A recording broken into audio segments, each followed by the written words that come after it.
Hello and welcome to Dad's Job Podcast. This is your host Adam Leatherbarrow and Rob Horton and Callum Horton. Boys, this is the first official episode. How are we doing? Good evening. I'm feeling good. I'm really excited actually. I've been looking forward to this all week. I'm looking forward to sharing some of our nonsense knowledge and what we think is going to happen this season. So, glad to be back from holiday.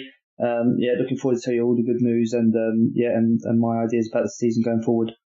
Excellent. Well, I'm glad everyone's been getting on all right. So whereabouts you done holiday then, Cal? So I went to Mallorca. Nice. Yeah, it was absolutely lovely. Home good weather. Samuel Eto'o. And Rafa Nadal as well. Rafa Nadal. Yeah. He's got a tennis Eto'o. He played there, didn't he, when he was on loan from Madrid? But go on, sorry. Yeah. He's Rafa Nadal's got a tennis school there. So yeah, he's got a foundation there, and I've seen his new house. Oh my god! I went on a boat trip. I'll tell you later. But I went on a boat trip, saw his house on the coast. Adam, ridiculous, absolutely ridiculous. But yeah, decent. And Rob, what you went to up north, didn't you? Yeah, I went to Durham. That was lovely. Doesn't quite compare to Mallorca, but it was very nice to go up there with the family. We went around Durham as well, and went around Durham Cathedral. That was incredible. We haven't really done anything like that with the kids, and then kind of like feel the magnitude of what they were doing. Danny got it more, but even Alea was kind of like, this is pretty cool. And actually where we went at Durham Cathedral is where they filmed a lot of the scenes for Harry Potter. Nice. So that was kind of like... What particular scenes? The scene in, I think, The Prisoner of Azkaban, or The Goblet of Fire, and Harry is outside in the snow with Hedwig. Nice. And then there's a part of it where all of the classroom scenes were filmed as well. So that was pretty cool, because obviously you grow up reading the books, you grow up watching the films, and so... Did Danny recognise them? Yeah, Danny got it. So like he could appreciate it because he's gone through the films now. So I think for Danny and Kelly particularly, who are, fans of the films more so than I am, they were all in. Yeah, it was really good. Decent. As part of the introduction, then we're used to just a really nice feature would be own goals, or was it family goals and own goals? Yeah. So family goals are positive. So what was the positive from your trip? Well, yeah. So the family goals was that we went to Durham and had a lovely time, really, and like I said, going around the cathedral. But the own goal was I didn't take into account the 6 hours that I would be in the car with my kids. And it's always a fun trip, isn't it? Well, I work a lot and travel on the road to do it, so I spend a lot of time on my own in the car, and I didn't realise what it was like to have to share it for that period of time. So I went to some dark places. I'm not going to lie, there were some dark places there. Well, Durham is pretty dark, isn't it? I mean, yeah, it was so hot down south, and it was big coat weather up north. So it was an experience for sure. Decent. What was your family goals and own goals? So yeah, I mean, obviously, let's be honest, travelling is not always the greatest. But to be fair, Bo was fantastic going there. On the way back, he didn't have his nap, and the plane was a nightmare. And then decided to fall asleep literally as the plane was landing. So again, on the way home, driving from the airport was horrendous. But I suppose own goals was. Oh, sorry, that was the. that was just. I'm just agreeing with Rob that travelling's not great, mate. But own goal was. So I don't know whether or not to be worried about it, but I've been worried about Bo and his confidence a little bit, to be fair. And this is the second time we've gone to the same hotel, like family like hotel thing, and they do this obviously entertainment at night, and they dance, and all the kids get up the front, and you can imagine it's absolute controlled chaos. Parents running around after their kids are all dancing. However, Bo didn't want to dance, like didn't want to stand down there and dance, right? So what did Daddy have to do? Daddy had to hold him, and do the dances, because obviously they were like choreographed dancing, So you can imagine this 35-year-old man with 2.5-year-old in his arms trying to do the dancing. Yeah, in most nights it was still 30 degrees. Absolutely sweating. I'm not even lying to you. Like seriously, like it was like a 45 minutes dance routine. Yeah. I mean, like rings. Like I've not sweat that much, even in the gym, even doing like a cycling session. I mean, it was rings like ridiculous. Like people looking as you're walking past, like, wait, have you jumped in the pool or something, mate? Like, what's going on here? So obviously, Bo didn't want to dance, and I'm a bit worried that he wasn't confident enough to dance by himself, right? But I think every single other adult loved the fact that there was this 35-year-old man, like, proper going for it. Like, arms, motions, everything. Like, I was throwing both arm to arm so I could do the hand motions. Bo did enjoy that. And I think, like, every night he was like, Dad, we're going to go dance. But he just wouldn't dance. He was, like, so fascinated with the stage, just watching. And like I say, I was just sweating. However, the win was, Bo has never really liked water. Yeah, so he doesn't like baths. We take him swimming, but he's not a great swimmer. He doesn't like swimming, right? But obviously, we've had a week in the pool, basically, and the sea, to be fair. And he was jumping in the pool. Oh, you would love this, Adam, right? So you know, I said I think in my last one I was on about how he just loves watching sport. Yeah. So obviously, I said about Olympics. I can't wait to see his impact, like the impact the Olympics would have on him. Yeah. Adam, I swear to God, he had the whole swimming pool stand there watching. So he'd stand on the side, and you know, like the swimmers in the Olympics, they go in lane 4, whatever it is. And I was saying, like, and so I was saying to him, like, in lane 4, Bo, yeah, representing Great Britain, and he loves it when you go like ready, steady, go, and literally he's doing all this, right? So then I'm throwing him in, I'm swimming to the other side of the pool, getting him out, then redoing it again. So then I thought, oh, do you know what? I'll just go ready, steady, go, because I'm not doing this whole big spiel every time I do.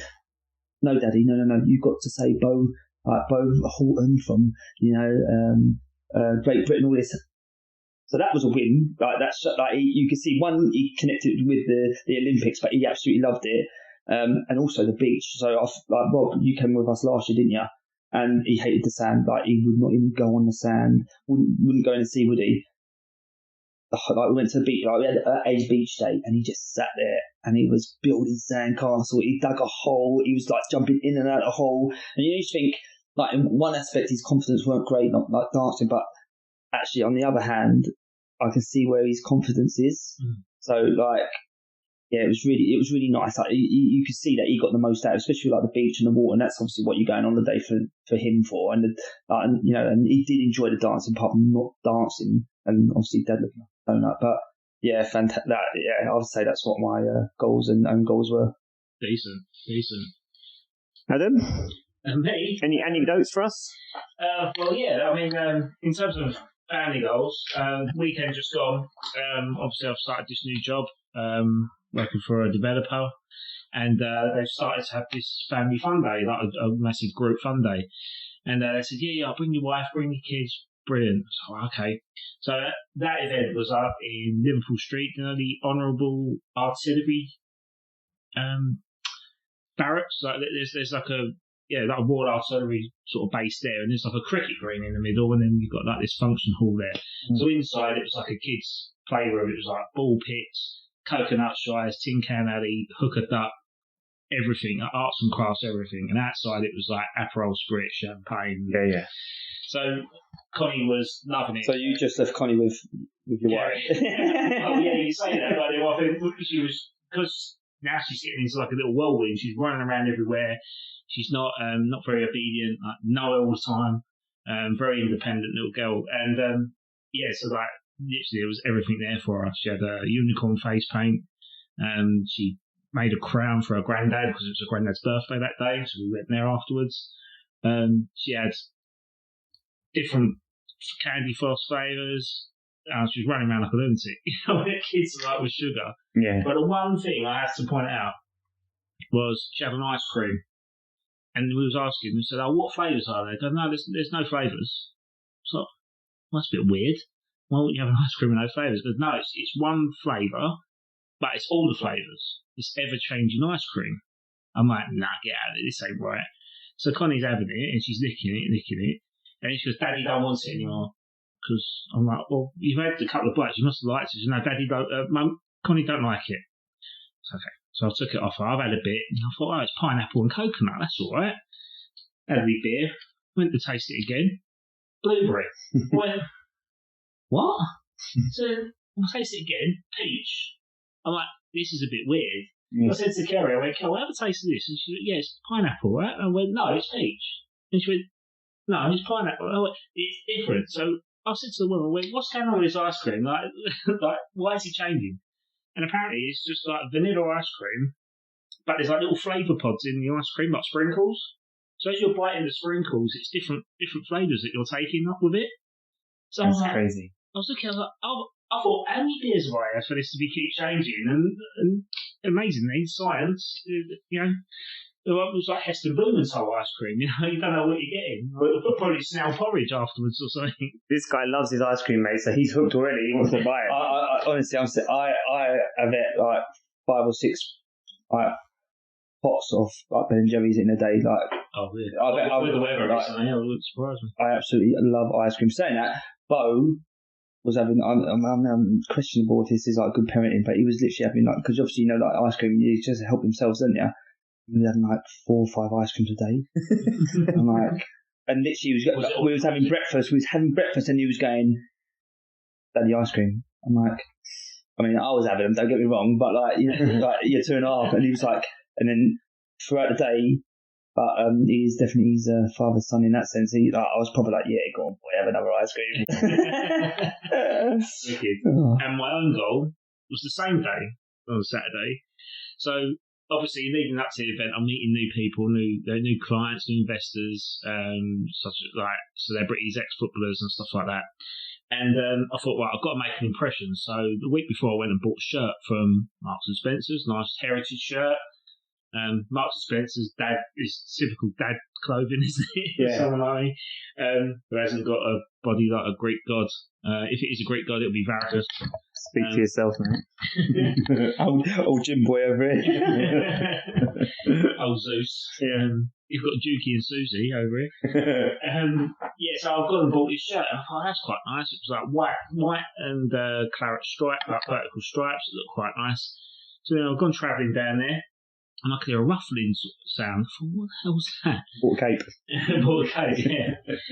And I thought, what's going on? So I've gone, obviously it was hot, so I've gone and touched the shirt, and the shirt's gone like paper.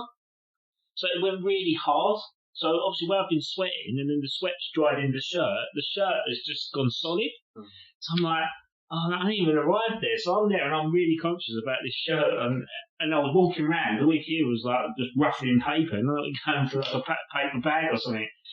And then my mates looked at me like, "You're all right." And I went, "Oh, it's really hot, isn't it?" Yeah. I was really conscious for the rest of the day. So there's me trying to make an impression, and it just backfired with the shirt. So yeah, unfortunately, I'm not the best with clothes, and I try my best, and I just thought it would backfire. I feel like that's the most relatable thing that anyone said today. Yeah. Decent. Okay, boys. Well, I'd say Premier League starts tomorrow or today if you're listening on a Friday. And one of the most hot topics throughout the summer is FPL. So let's hear your FPL teams. Obviously, let's go through your names first. Rob, do you want to go first? I'll start, yeah, sure. So, in true FPL form... You ain't got my shirt in hand, have you? In true FPL form, I have tried to create up a name that is as ridiculous as possible, or some sort of pun that is relative to an Arsenal player. So this year, my team is called Raya and the Dragon, inspired by David Raya, our goalkeeper at Arsenal, but then also a Disney film that we quite enjoyed watching a couple of years back when it dropped. So that's my team name. So you will see me at the top of our league because I'm going to win it, calling it now.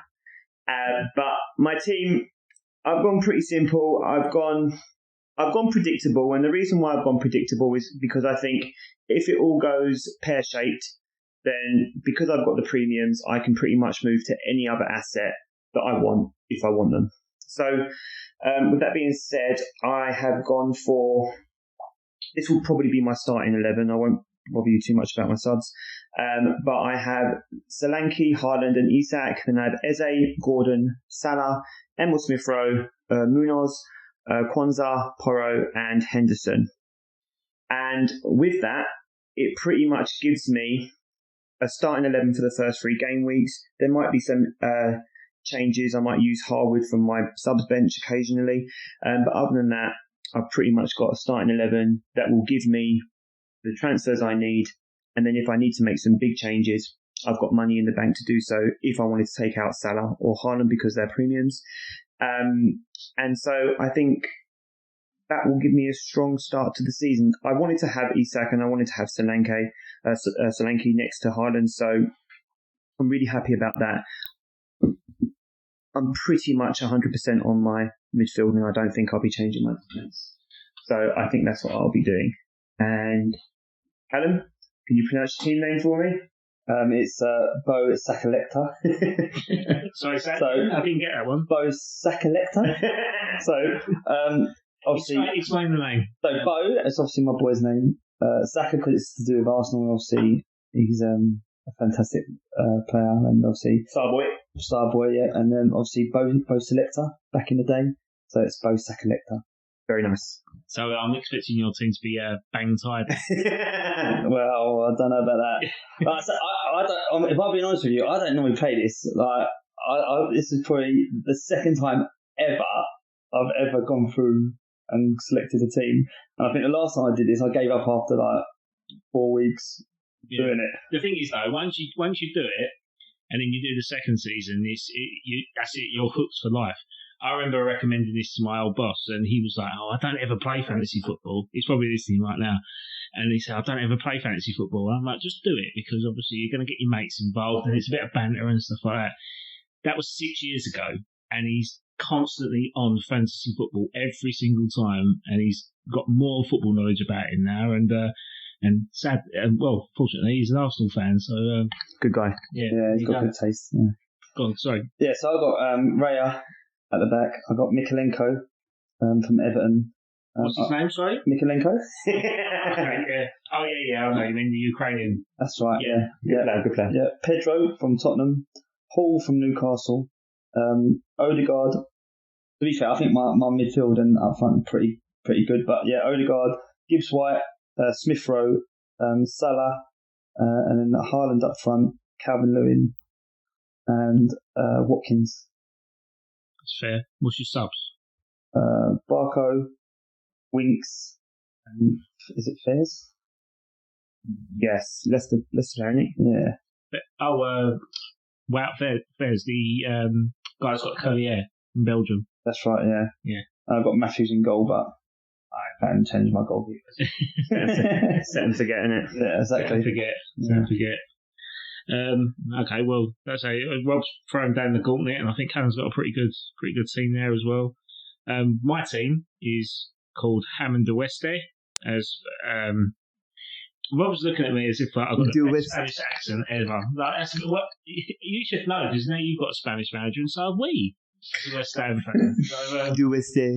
De Weste. You can blame them darn Valencians I used to work with. Yeah. So in goal, I've got Pickford. The reason I picked Pickford is because, looking at the statistics, he takes long free kicks, and they tend to go deep in the box, and someone seems to get a knock on. And there has been a few assists from him in the past few seasons. So Pickford is a shout. Not only with that, with the save percentages and potential clean sheets with drawn dice. So, and they've got Jake O'Brien, who's a new centre back with Tarkowski. So that could be quite interesting for Everton. I think they're going to shut up shop this year. My defenders are Trent Alexander-Arnold, Neco Williams from Nottingham Forest, and Pedro Porro. So I've got 3 at the back.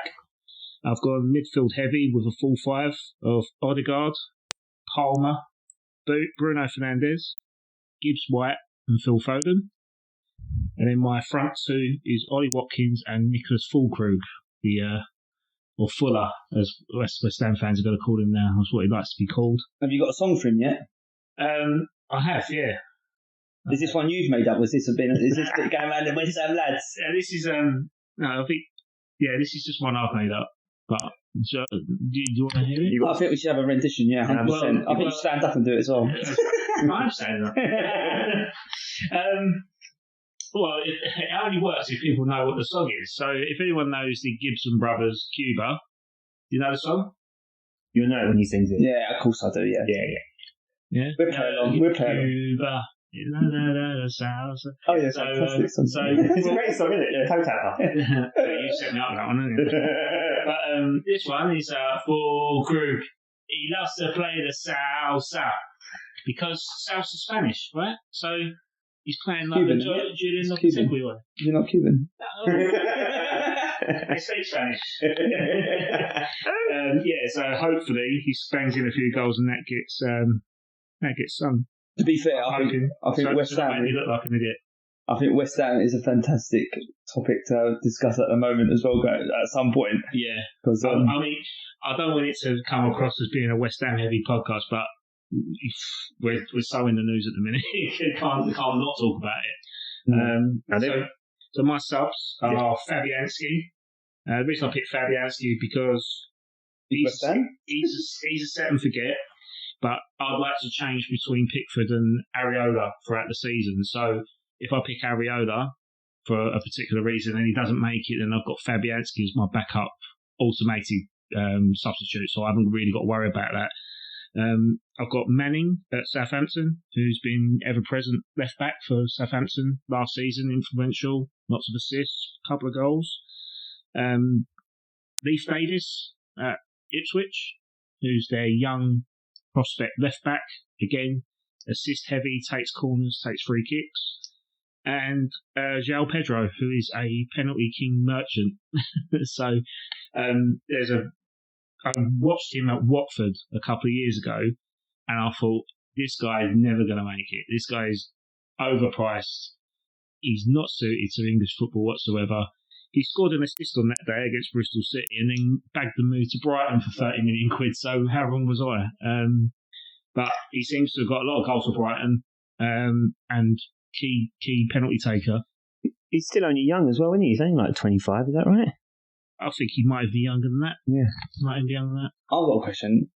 How long has it taken you to map that out, Adam? To map it? Not long. No? When you've been playing this game for over 15 years, you know exactly what to look out for. Yeah. I spoke to you a couple of days ago, didn't I? I had a team, my original team, I did quite quickly, and it had neither Haaland or Salah. But then, like I said, I like the flexibility of being able to go to literally anyone in any position because I had them both. Yeah. So I could go to any midfielder or any striker because of the money I would have had left over, and they're the most expensive players in their position. But originally, I didn't have. I had such a padded midfield and strike up front because I didn't have them, and some talent in defence, but they're just point machines. I couldn't bring myself to do it this time. Yeah. I think with my thought process is that I've gone very midfield heavy because they get defensive bonuses, they get goal scoring bonus. If they score a goal, it's more than what a striker would get.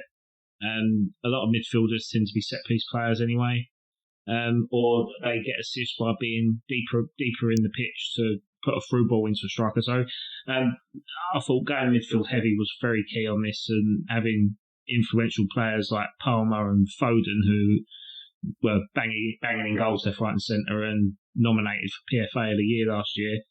And you got Odegaard and Bruno Fernandes who are club captains and are going to be ever present throughout the season. And then the other one was Gibbs White, who I believe is now captain of Nottingham Forest. So, that is, so I'm quite happy with my midfield on that. I mean, my defence might change a little bit, but it's a bit strange that I've gone for more Nottingham Forest players than anyone else in the squad. Well, I'm the same, to be fair. I haven't got any Arsenal players in my team, which is unheard of for me. But when you are just looking, because of the flexibility I've given myself and the potential for an early wild card, maybe game week 4 or 5, maybe, Arsenal's first 5 fixtures are tricky ones. Mm-hmm. And we've got Tottenham and Man City around that as well. Mm-hmm. So I'm looking at the potential then to have maybe an early wildcard when those fixtures lighten up, so you can bring in some of the players who haven't got like as tricky an opening, like your Arsenals, like your Man Cities. Whereas teams like Liverpool are starting really strong. They've got some good fixtures. I don't think Liverpool have a difficult game really, other than Man United early on until mid-October, late October maybe, and that's Arsenal, I think. Yeah. So that was kind of my thinking. Okay. Any other points you want to note out on FPL? Well, I'm going to be learning as I go along, to be honest with you. I'm going to lie to you. Yeah, but that's a real experience. That's like a real thing. That's relatable because, like Adam was saying, we've done it for years. I've played it every year for the last 10, 12.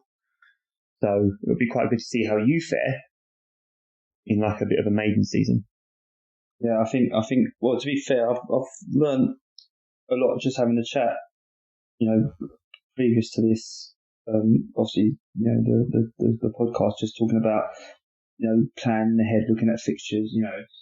Ultimately, it's not just picking names; it's about, the teams they've got coming up and the challenges they've got coming up, and not just trying to pick name players. Actually, trying to plan more ahead. Which like I say, I only did mine literally 45 minutes before we started chatting. So, and would that be the same team that you'll have by Man United Fulham tomorrow night or tonight?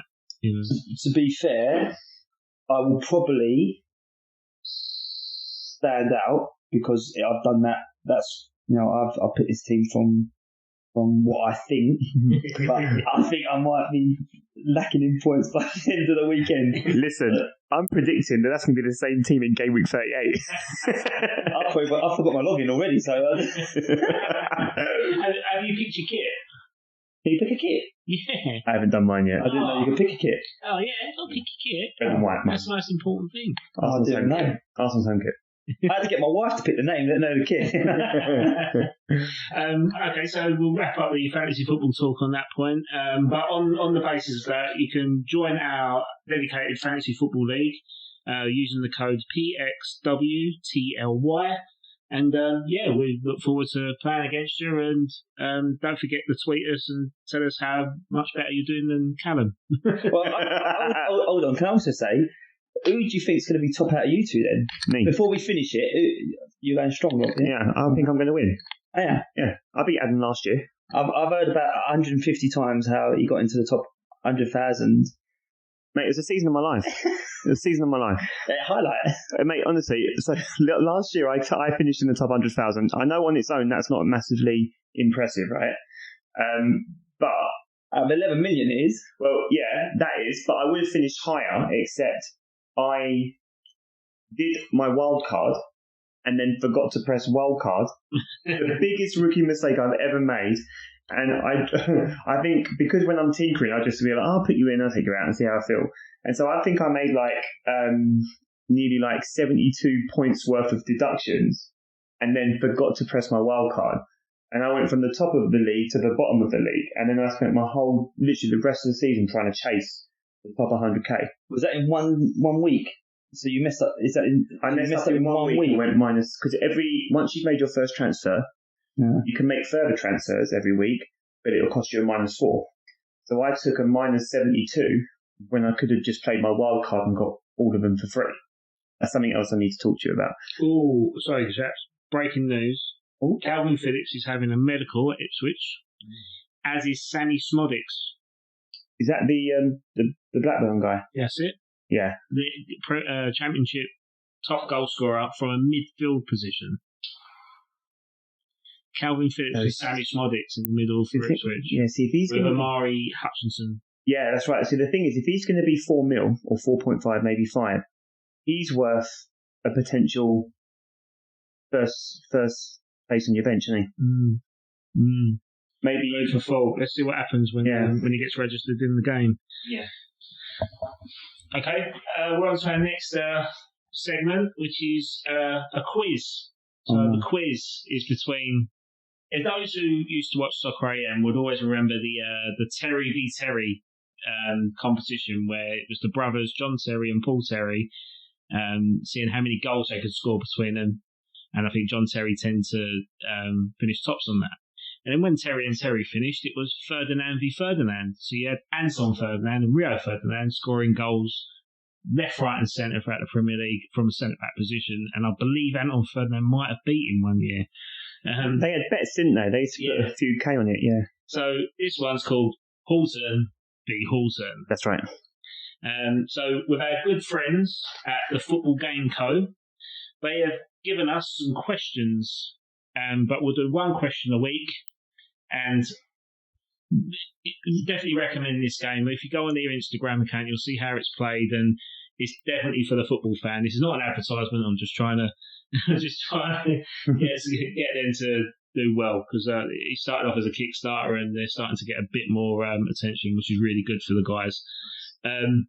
Okay, so the question, and the way we're going to play this is that I'm going to say this question, and you're going to bat off against one another. So Callum, you'll say one, Rob, you'll say one, and then whoever forgets, and then whoever gets the next name wins. Okay.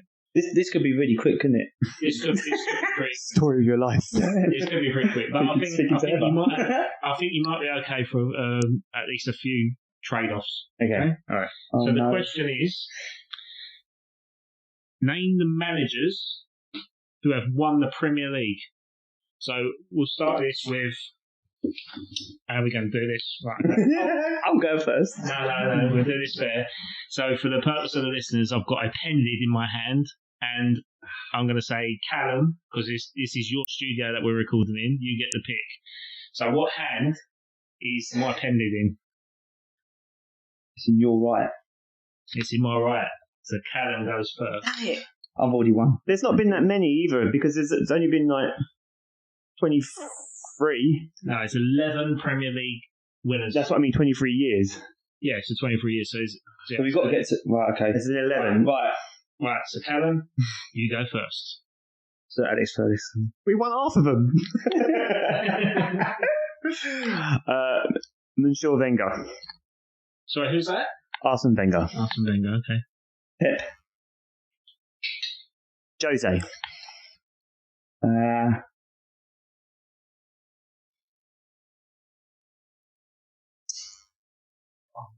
What's the Leicester manager? Ranieri. Correct. Yes. Jurgen Klopp. Correct. Oh, I didn't think of him. Yes. Ooh. Oh no. And you said there's 11 of them, 11 different managers. Yep. Wow. What was the one who used to play for Chelsea? Chelsea have had a few managers on it. Yeah. Oh. There must be a timing on this. I'm gonna have to push you. Oh, hold tight. Go behave yourselves. Come on, this is a short podcast. Oh, I can't think of anyone else. Think of the clubs. Think of the clubs that won the Premier League. No, don't help him. I'm not helping him. Hold on. It's obvious, isn't it? Come on, mate. This has got to be tough. Go on, I'll give him. What is it? No, I've got one. Go on. I want to win. Yeah, so Rob's got to get it to win. Antonio Conte. Right. Yes! What was the other lot? Right, okay. So the 11 Premier League winning managers were Sir Alex Ferguson with 13. Yeah, I got him. Pep Guardiola, Arsene Wenger, Jose Mourinho, Kenny Dalglish, Blackburn. No way. Do you know that was the one I was going to be my that was going to be my pièce de la résistance. That one. Yeah. Carlo Ancelotti, Roberto Mancini. Yeah. Manuel Pellegrini. Yeah, I forgot about him. Ranieri, Antonio Conte, and Jurgen Klopp. Should be ashamed of yourself, mate. Why? The only one I need to worry about is Arsene Wenger, mate. That's the only one. And the next Arsenal manager. That's all I care about. I'm looking at this list. I'm thinking there's one more. And I might be wrong. I'm gonna have to Google this in real time. Sorry, listeners, but I'm pretty sure Gus Hiddink won it. Gus Hiddink for Chelsea. No, didn't he win? I don't think he did he? I think he won a trophy, but I don't think he took over Chelsea at one point. Yeah, no, but he did. But I think he won a European Cup. He was interim manager in 2009. Did he win it? Didn't he win a European trophy? Oh, he won loads, didn't he? Won loads. Go down to his honours. I'm not gonna lie to you. If Arsenal don't win it, I'll switch off. So after Arsene Wenger, I was. He won an FA Cup with Chelsea. Oh, okay. I thought he won the trophy. Yeah, I'm okay. pretty sure I see pictures with him with a trophy. So, yeah, FA Cup 2008-2009 as interim manager. So Rob's 1-0 up. So in Horton v Horton. In Horton v Horton, Rob is 1-0 up. You've made it in life, Rob. There you go. I'd like to thank everyone that came to see me receive this reward. I'm very grateful. Thank you.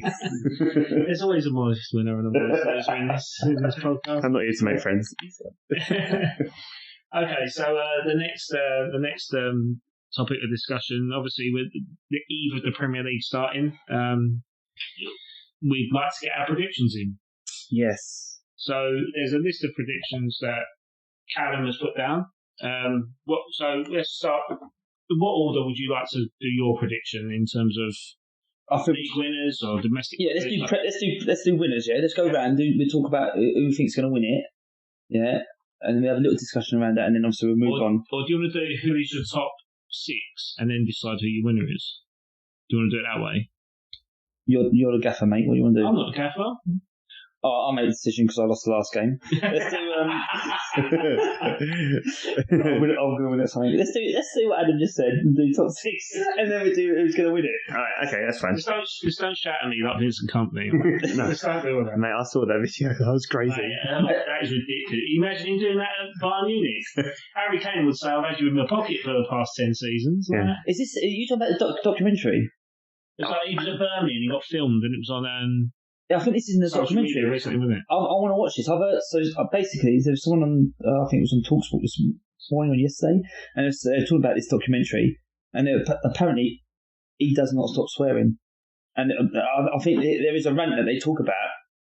I think I need to watch this, but was it horrendous then? It was on the training field, wasn't it? Yeah, if it was me, I would have walked away. But to be fair to the player, he's got to listen to what his manager tells him, right? But I think there's a way of, it's an old school man management, isn't it? That's not really respected in that modern day football. So probably he's looking at it that way. I can't ever imagine Pep Guardiola talking to him like that on the training field when he's managing him. Do you know? So. I mean, it's still early days for him, isn't it? And it might also, I mean, he managed them for the season before that and got them promoted. So something was working at some point. The same thing happened at Anderlecht, I believe, when there was cameras in the dressing room and they drew 0-0. And because I know this because Josh Cullen, who used to play for West Ham, he went to Anderlecht. Vincent Company bought him, and then obviously kept in touch with that. But he was absolutely giving it to the team, like saying 0-0's never good enough. Like, I get the mentality, the winning mentality, but yeah, I just thought it was very strong. Very, very strong.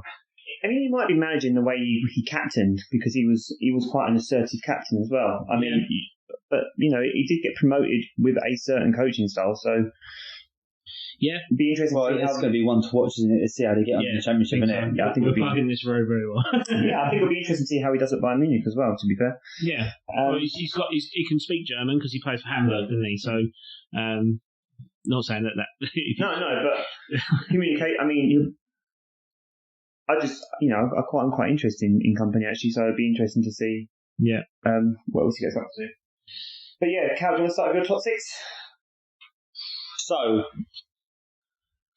I like to go on emotions, and I pick myself on emotions. And to be fair, some of mine are quite predictable, but I've thrown a few wild cards in. I think Adam, you might be a little bit happy, but so within my top 6, I'm not going to say what order I've got them in as of yet, yeah, but I've got West Ham in there. I've got a little bit of love for West Ham, being obviously from Newham. So I've got West Ham in there. I've got Aston Villa. I've got Man City, Liverpool, Arsenal, and for Chelsea. United out. Yeah, I don't think Chelsea. I don't think. I'll talk about it later, but let's throw the names out there and then we'll discuss it if you don't mind. All right, I have gone predictable because I think over 38 games, predictability is normally normality. Yeah. So I've gone for, in no particular order,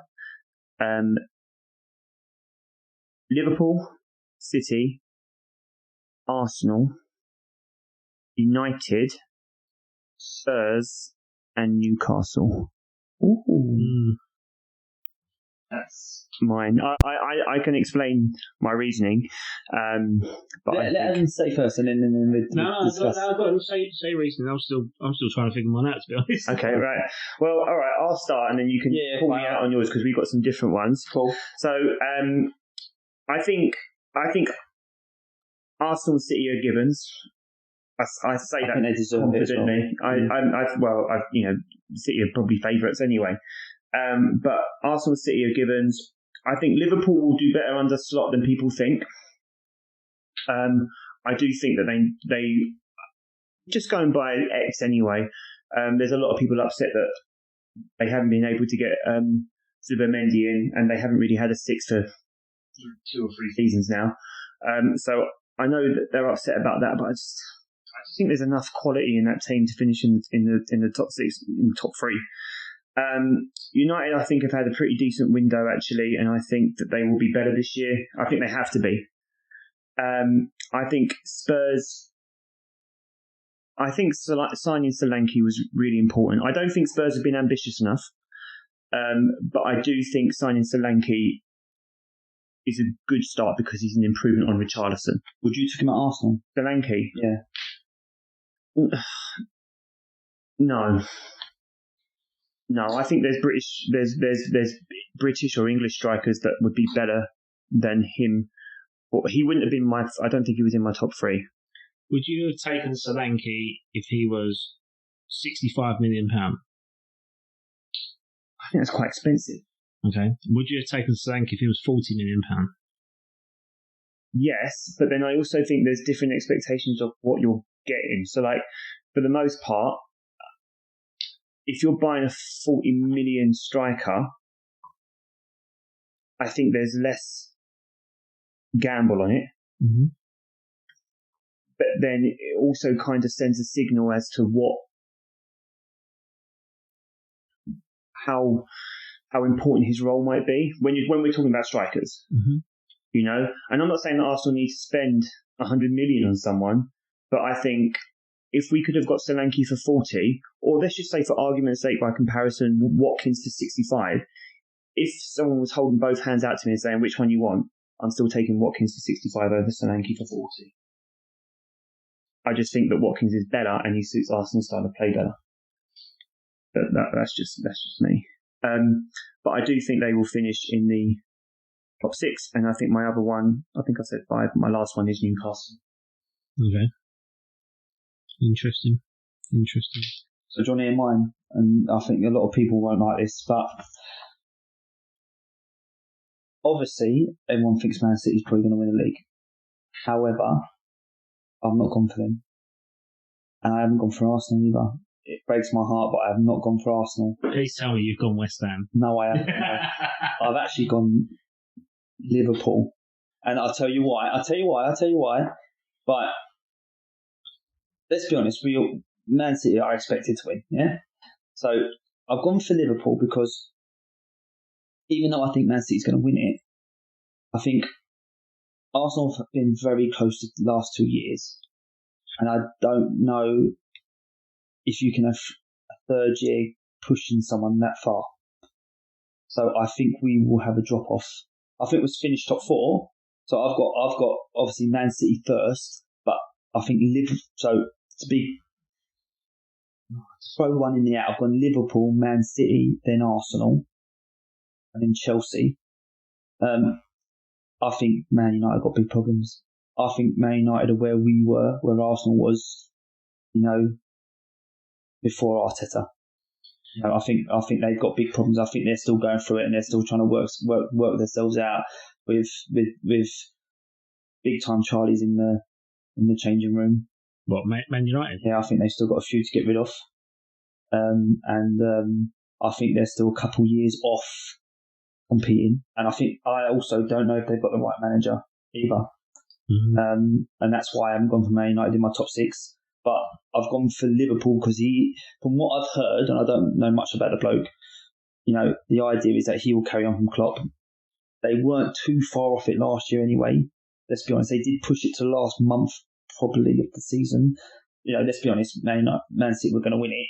Yeah, I think Arsenal missed out the year before of really winning the league. Let's be honest.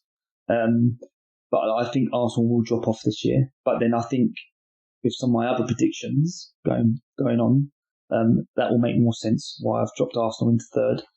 Then I've gone from Chelsea, being in fourth. I just think they've had a pre-season. I know they've had a hell of a lot of players come in, and unfortunately for them, I think they've got a hell of a lot of players going out as well this transfer window. But I just think they will settle. They have got quality there, let's be honest, and I think they will settle this season. And then I've gone for West Ham over Aston Villa. Actually, I just think there's a buzz around West Ham and their fans at the moment, and I think if they can use that momentum going into the season, I think it depends on the first month of the new season. But I do think West Ham will be there or thereabouts, and Aston Villa I think will carry on. I think the manager will make sure they will carry on, and that's why I've got them in to be fair, fifth or sixth between West Ham. Okay. And themselves. So I know that you look pretty excited about yours, so let me just do my predictions real quick, and then go on. So my predictions are I think Arsenal are going to win the league next year. So Arsenal are first, City are second, Liverpool are third. I think Newcastle will come fourth, and the reason why I think, especially if they get Gahey, that would be fantastic. Yeah. So the reason why I've got them, and I needed to double check if I didn't have time, but they don't have European football next year either, do they? No. Right. So I just think that just puts them in a really good place to focus on domestic competition, which is why I didn't go with Villa, because I think Villa will be trying to enjoy the Champions League. And I know they're still competitive. I think they are great. But I think they might suffer a drop-off because of that. But I have also put that they could be interchangeable with Spurs. Then I've gone United fifth because I think they have to be better. 2 trophies in 2 years is nothing to be shirking. They still have won 2 trophies in 2 years. And I think we put a little bit more respect on Ten Hag's name. And I do think he's tried to sort out some of the mess that's in there. And I think he's getting closer. I wouldn't be surprised I honestly wouldn't be surprised if Rashford or Sancho left Man United this summer. And then I've gone Spurs because I think Spurs are getting there. The reason why I haven't gone with West Ham, and I was thinking about West Ham, but I'm not offended. No. But I thought because you're a West Ham fan, it makes sense to talk about it, because then you can either say, well, no or not. But I think West Ham needed this summer because I think they stood still last summer. And that's my honest opinion. I think there was too much in and ahhing about what was going to be the deal with Moyes. Are we going to give him a new contract or not? Can we back him or not because of this? I think they stood still last summer. They needed to improve this summer so they could match what was around them. And I don't think that's going to be enough to make top 6. That's me. Okay. I mean, in response to West Ham standing still, I mean, you think we've had to rebuild because of the departure of probably one of our most important ever players in the club. Who was that? I can't remember his name. Although they did ignore him in that recent press video with their captains. Did you see that? About Bowen, when Bowen was announced as captain. Yeah. I did notice that. I thought that was a bit harsh because I just think it's a bit harsh. He's one of 3 captains that have lifted silverware at the club. I thought it was Peg. Well, yeah. I mean, I'm not a social media man. Anything that's going on at West Ham behind the scenes in the boardroom is debatable anyway. So I think we'll leave that another conversation. But I think in terms of standing still, I mean, we recouped a record-breaking academy fee, £105 million, which you still say that you owe us more money for. You owe your money.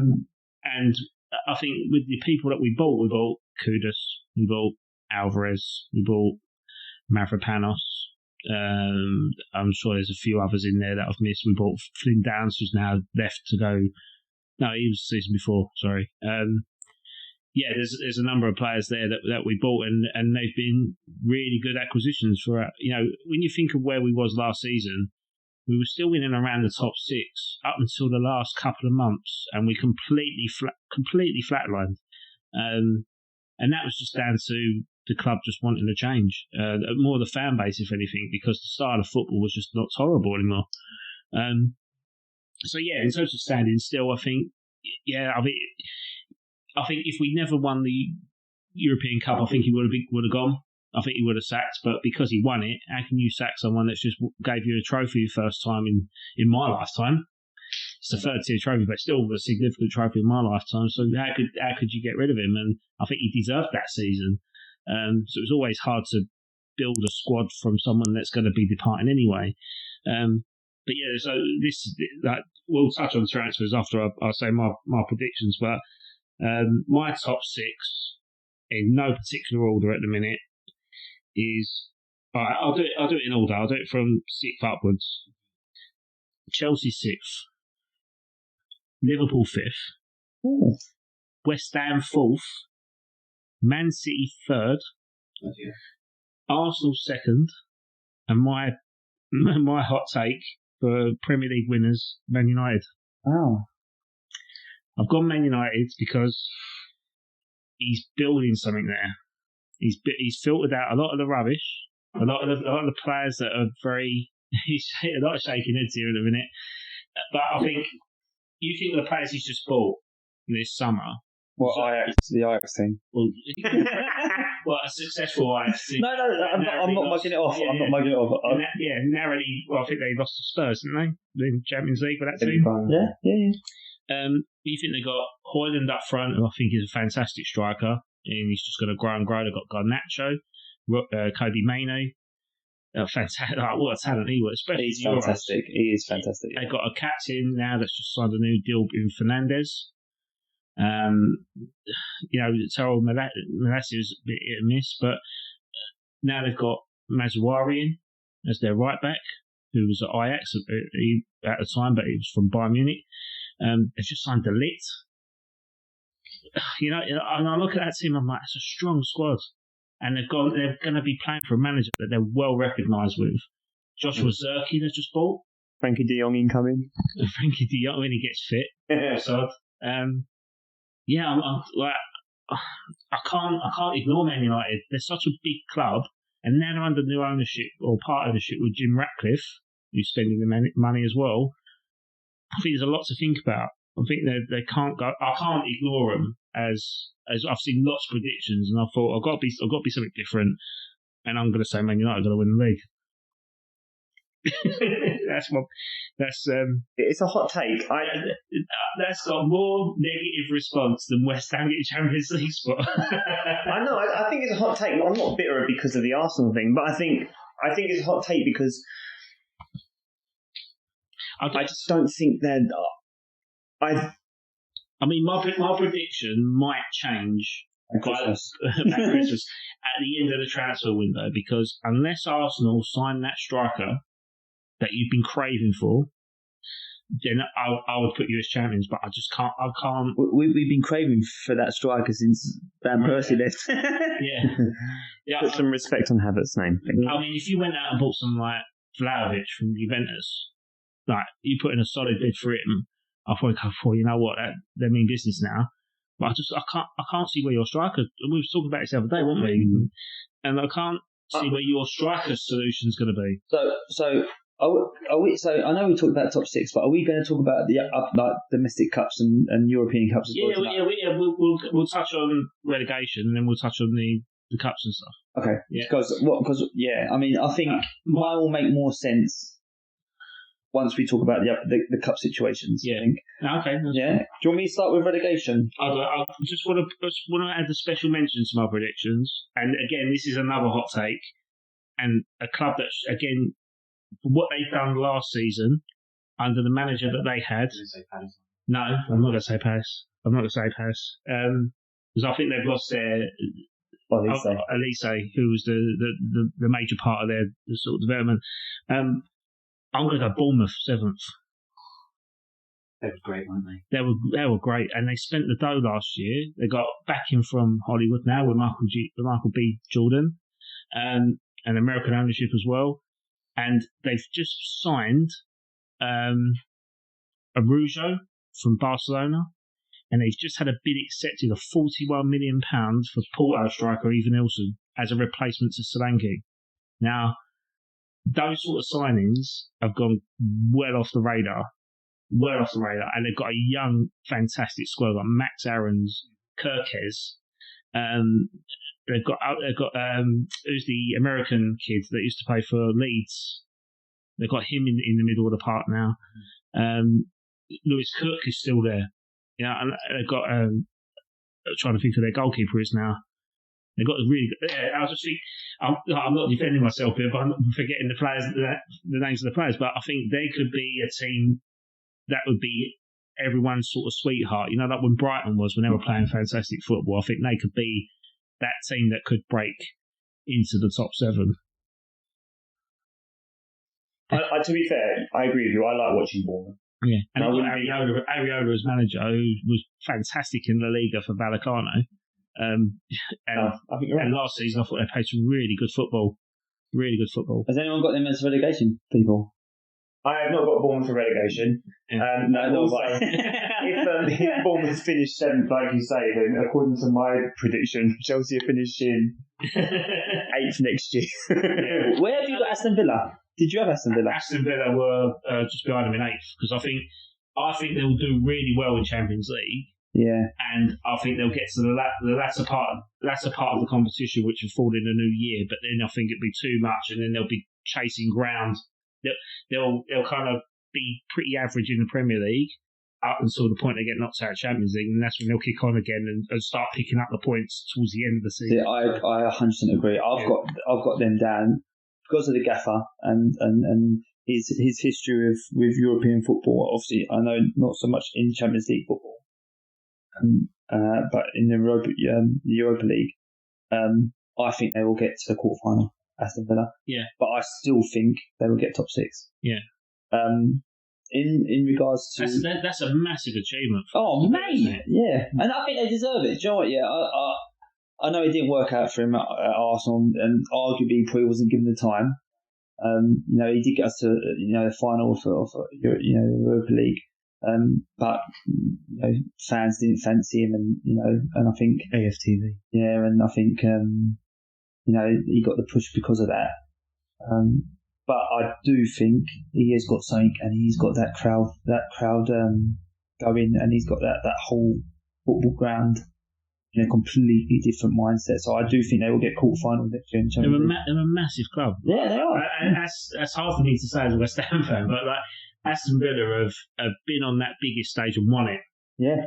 And I think it's quite obvious that they have won it, but I think a lot of people kind of forget that.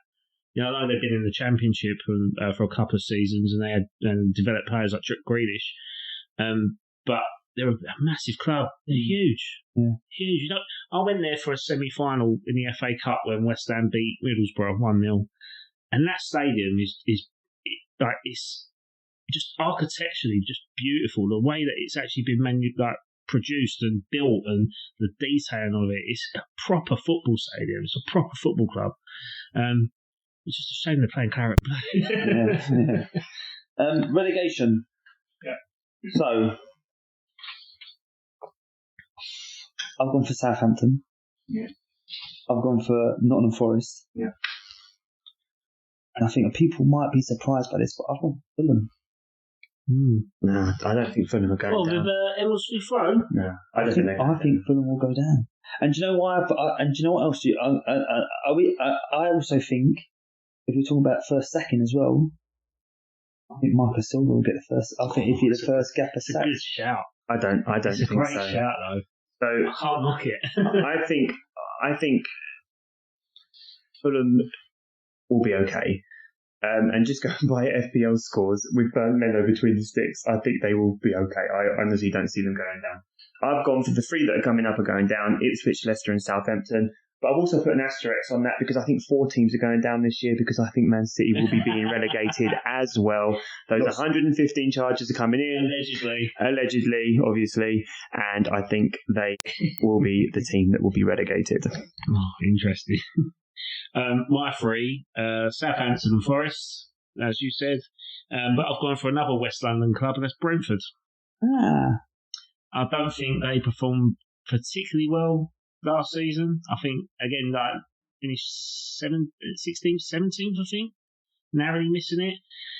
Ivan Toney, despite him coming back, I didn't think he performed that well for someone of his stature. I know it was a lot to take in or whatever, but he had 9 months off. He had 9 months off, and they bought his replacement in January last year from Club Bruges called Thiago for 30 million quid. Broke his leg in pre-season. Yeah.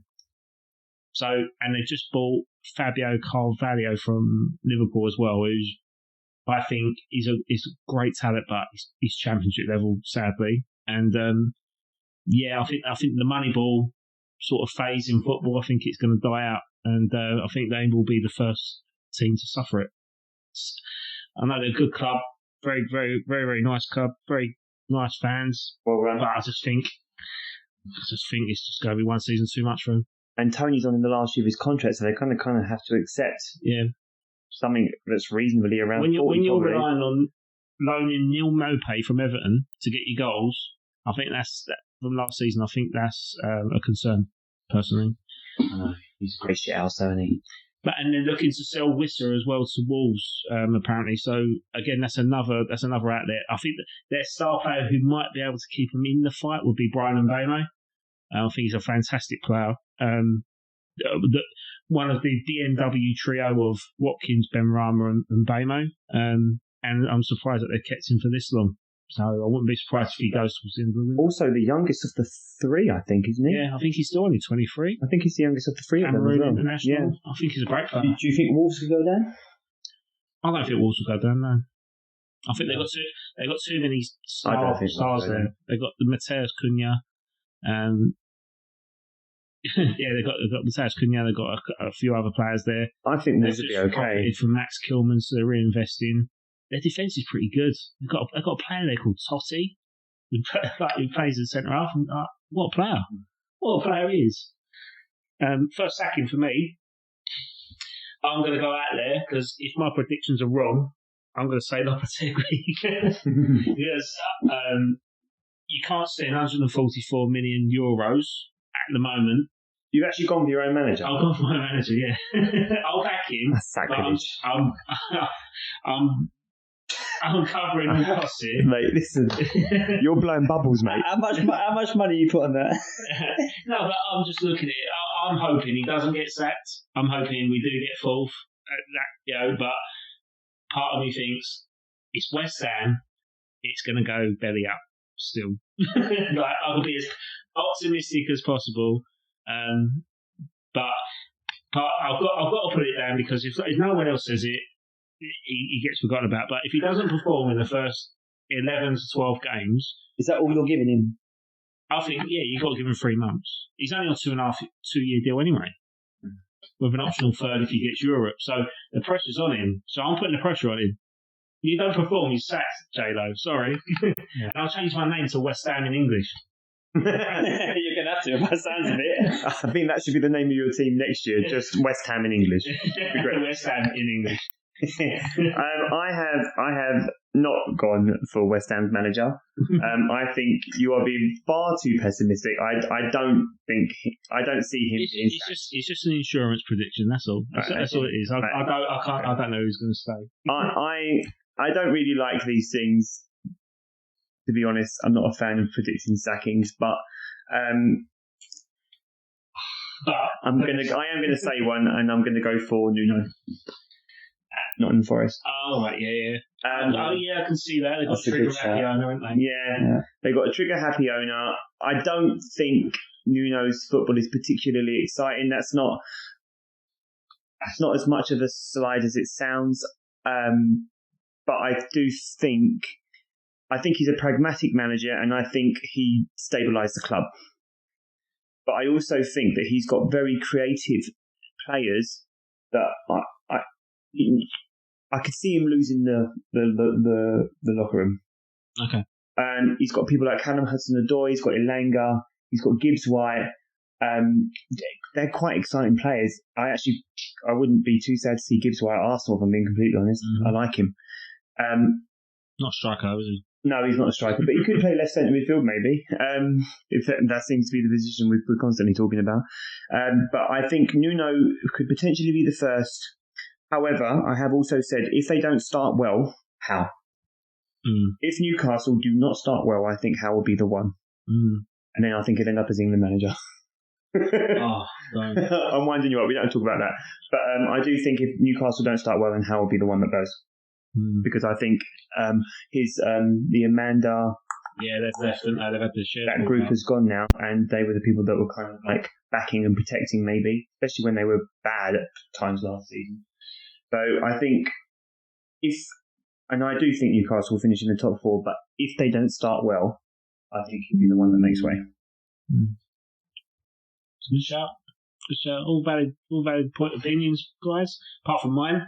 But yeah, I mean, going on to that, I mean, like, there's been a lot of transfer activity this summer, isn't it? And we've still got 2 weeks left of the window as of the date of this podcast. So, that. The thing is, all them positions could change from transfers. Yeah, they could. You know what I mean? That's Chelsea just bought Pedro Neto out of the blue, 65 million quid. Like, as if they haven't got enough players already. But this is it. They've got to offload. But then I heard, I can't remember who it was, someone again on TalkSport talking about, are they just going to try and buy as many players as they can, offload what they can, because they know they're going to get a transfer ban. So what they do is they just get as many players as they can. And if they get banned for 3 transfer windows or 2 transfer windows, they've got the players they want anyway. So, and then they can build their team. So they might as well, they know they're going to breach it. They might as well breach it and then and not buy anyone anyway, because they've got they've got the players in they want to produce and develop going forward anyway. But it is all on the toss of a coin, isn't it? Man City are apparently looking at still buying players. Arsenal, Edu's come out and said Arsenal fans will not be unhappy. We're all hanging on them words, thinking, who the hell are you getting in then? So lots of things could still change within the next 2 weeks. Are we? Sorry, I know I mentioned that. Are we talking about cups as well, or? Oh, we'll do cups. We'll do cups next week. Yeah. I think because transfers are quite. It's been such a topic of conversation over the past summer since it's been open. But obviously, you've seen a lot of deals between Aston Villa and Chelsea happen, Everton, and to comply with the PSR rules. And then, all out of the blue, once that PSR deadline goes out the window, they sign all these players for big money, which is, like I say, it's very eye-opening. But yeah, there's been a lot of activity this summer, which has been quite refreshing. I think even like touching on West Ham, we've acted really quickly. We wait to the end of the window to get a good bargain, like usually from foreign leagues where they've registered their players that they don't want. I'll say I'm counteracting my prediction of J-Lo getting the sack. I do feel positive, especially with the players that we've brought in. I mean, Max Kilman, homegrown, a player that has been touted to West Ham for many a season. And I believe Martin Allen, who is on the West Ham Way podcast, he used to manage Max Kilman, and is just in awe of his ability to just be such a good, naturally good ball player, especially with his background of being a futsal international for England.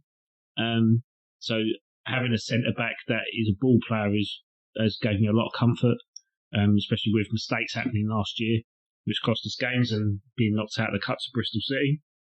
And then to think, maybe we'd never play Paquetá because of his injunction over him, I guess, or allegations of spot fixing.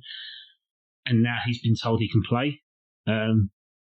So he can play for at least a season.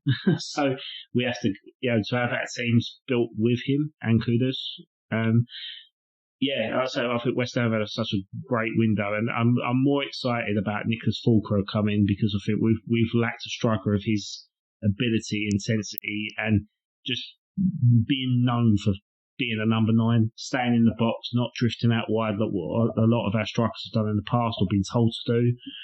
I think he's that stubborn number 9 is what we've lacked, and I'm hoping that he does hit that ground running and perform well for us. But has Arsenal's transfer activity been? Oh, quiet, I think is the quick answer. We signed Raya. Is it being quiet or is it being patient? Well, I was going to get to that. We signed Raya. We signed a guy for 1 million. I can't think of his name right now. Youth prospect. And we signed Calafiori.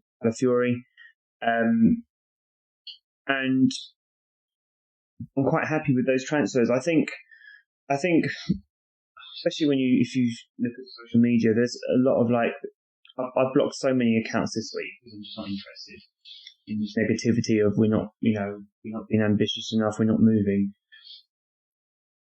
We were so good last season.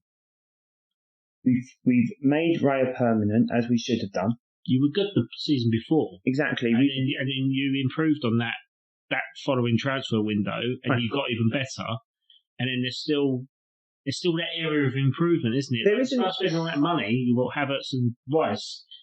You still need something else, don't you? You're right. I mean, like I said, so we've signed a defender who will probably, and he's a giant, and eventually he will phase out Zinchenko. I wouldn't be surprised if Zinchenko started the season. He's looked very good in pre-season, but I do think he will eventually be phased out. Havertz, I'm Team Havertz, and I think Havertz was fantastic last season. And again, with Rice, I think he stepped the team up. Yeah. But in terms of people are saying, we should go out and we should buy Gyökeres or we should buy Tony or Osherman or whatever. They're all great names. But it's about the character you're buying as well, and are they right? And I think that there's this element of we just need to buy someone. Well, that's just nonsense. Just buy Tony then. Yeah. It has to be the right person. Man City are great because they have a great team, but they also have the best striker. Bayern Munich have the best striker.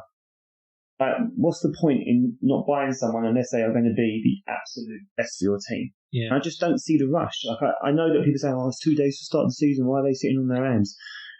No, they're waiting for the right opportunity. And Arsenal also are trying to be smart in terms of their, not that they're very, I think they're well in their financial fair play, but they're also trying to do a one in, one out thing so they can exactly manage their finances exactly. Yeah. So they want to buy Marino, but they're hoping to get Nketiah out first. Apparently now it's Bournemouth.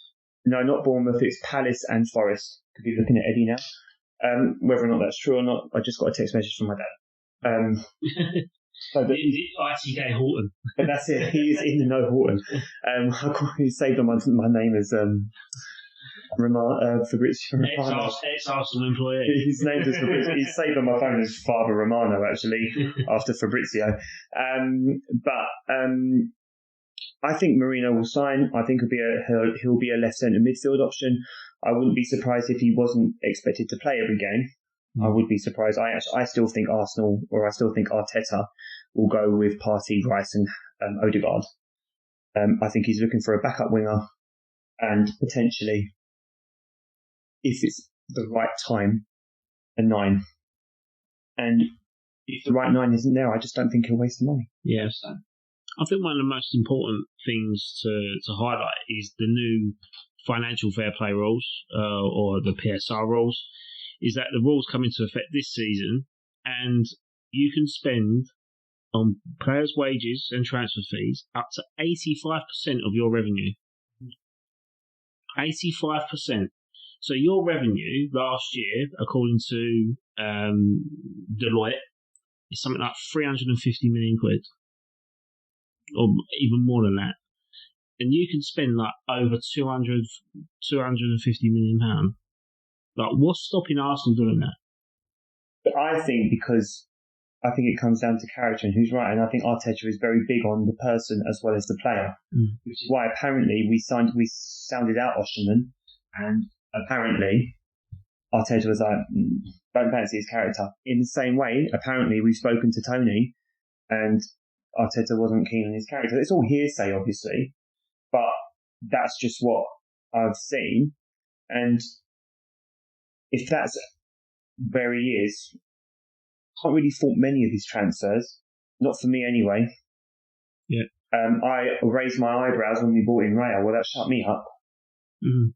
So, Because we was all Ramsdale lovers, weren't we? Yeah. All of us. but I think if anything, it's taught me over the last 24 months. If Arteta wants him, then I want him. Yeah. I think he's earned that, hasn't he? Let's be honest.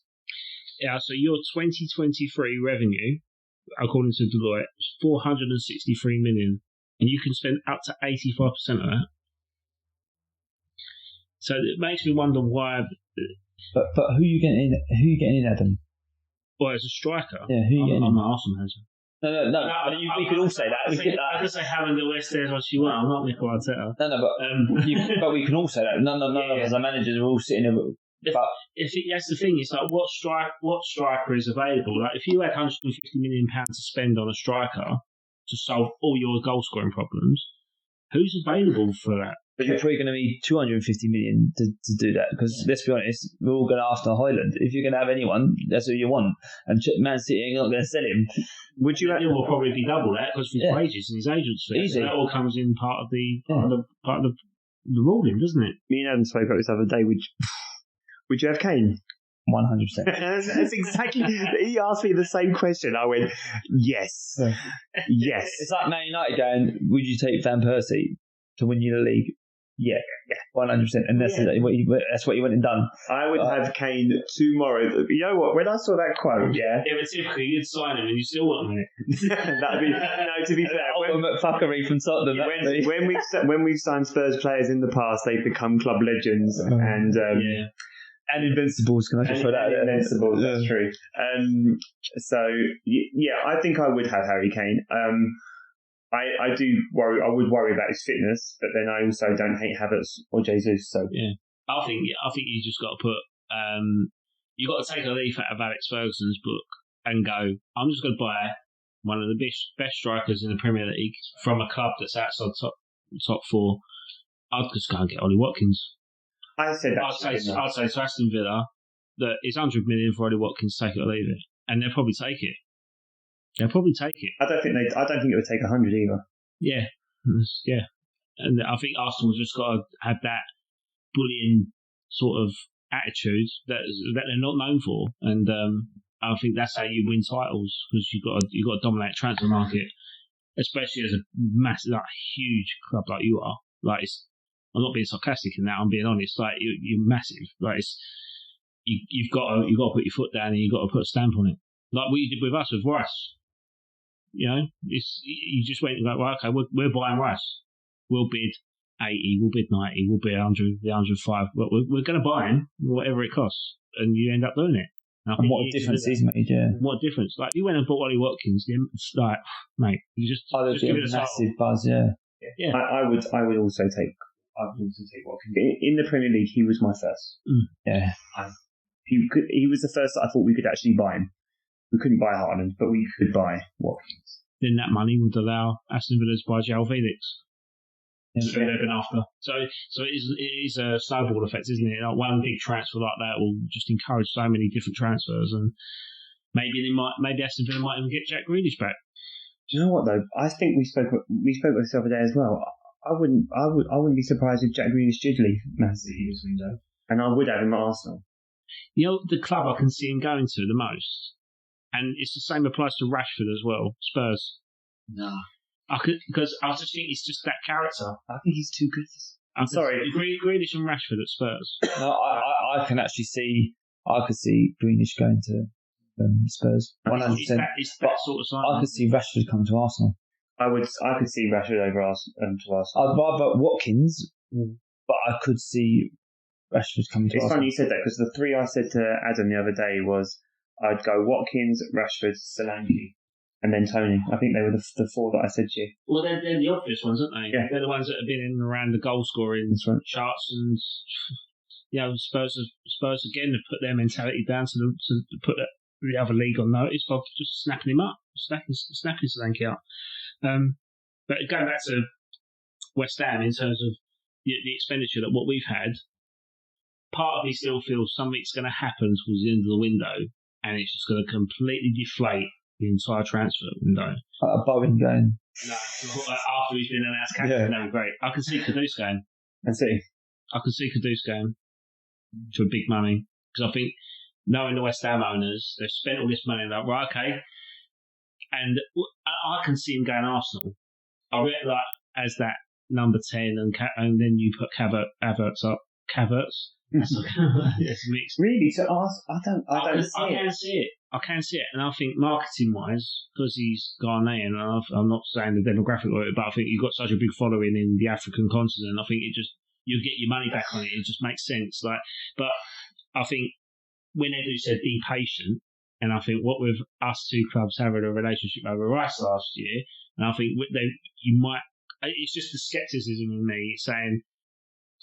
I think our star boy might go, because we've spent all this money, we've built this team, we've bought players in this sort of position. Somerville, Guilherme, we've still got Bowen. It just part of me thinks, is there going to be some sort of recuperation process by selling Kudus, because we couldn't sell Paqueta this summer?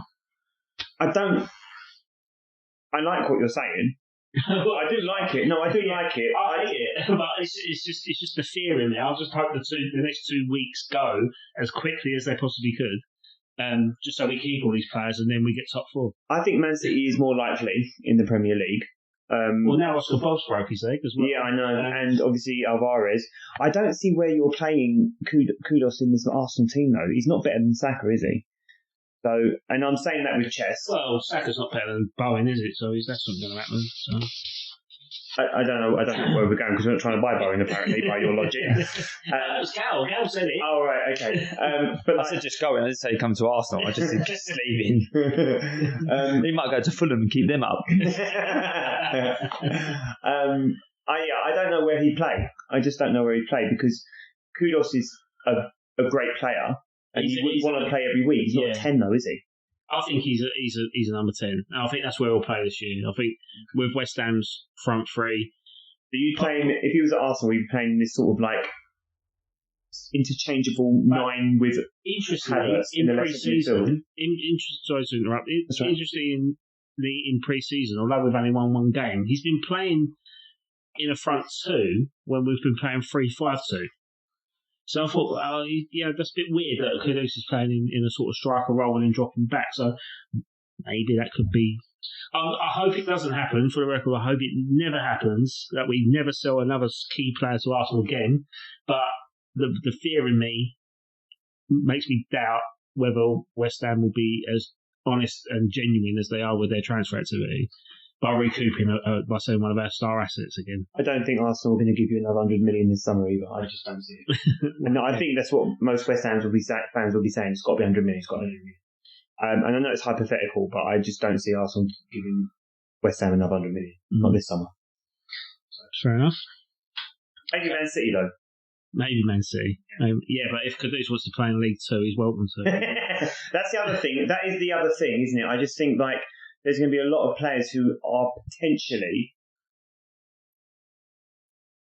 put off or question moves because there is this lawsuit that they're going to be fighting. Yeah. So, yeah. I think, obviously, I know you can't really talk about it, but yeah. Well, we might be able to. Might be able to when it gets put into the courts soon, and then everyone will know the truth. Yeah. Fingers crossed. So what happens with that? Okay, guys. So we've got a question for the pod from one of our listeners, and funny enough, it's from my dad. So my dad's sent me a message. We've got loads of listeners. Yeah. So he actually replied to our comment on YouTube. We are on YouTube, guys. And he said, "Why have you all grown beards?" Not me. And I'm clean shaven. You shaved it. I'm completely clean shaven. Yeah. Well, why have we grown beards? Well, I grew a beard mostly because I wanted to grow a moustache, and me and Callum don't have no top lip. Our family genes are no top lip, so I grew a beard and mostly a moustache to kind of hide the fact that I don't have much of a face definition going on beneath my nose down.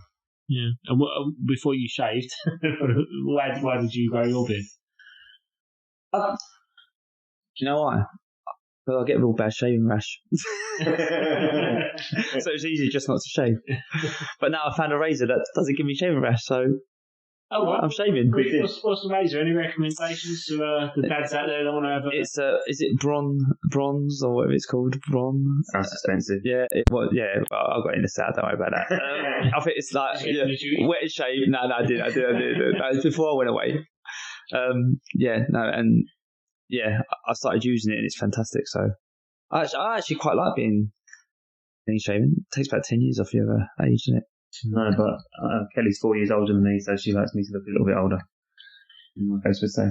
Fair enough. The reason I grow mine is to hide my double chin. So, so I can nicely trim it so that it goes just over the top. That's secretly why we all have a beard.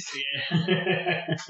True say. And that's the thing. Connie's only ever known me by having a long facial hair, not long facial hair, but like just facial growth. So for me to be clean shaven, I think I might scare her. And if I do clean shave, I'll look like a Milky Bar kid, so I want to avoid that as much as possible. Your dog won't recognise you, and that dog's got a bark on it, so Jesus. And that's it, and that's the end of our first official episode. There's a free in the Cowboy studio. I did notice as I was trying to put the laptop on the desk that there was a cowboy book on the bookshelf. I've got a massive collection. To be fair, that's only some of them stuff in the loft, but I've got a massive cowboy selection. Yeah. So maybe one episode we could, if there's any cowboy fans out there that want to comment and ask Cowboy Cal a question, it'll be great. Well, if it went anything by the last game, I'll be struggling. So. And that's it. And we'll see you next week. And see you later. Thank you.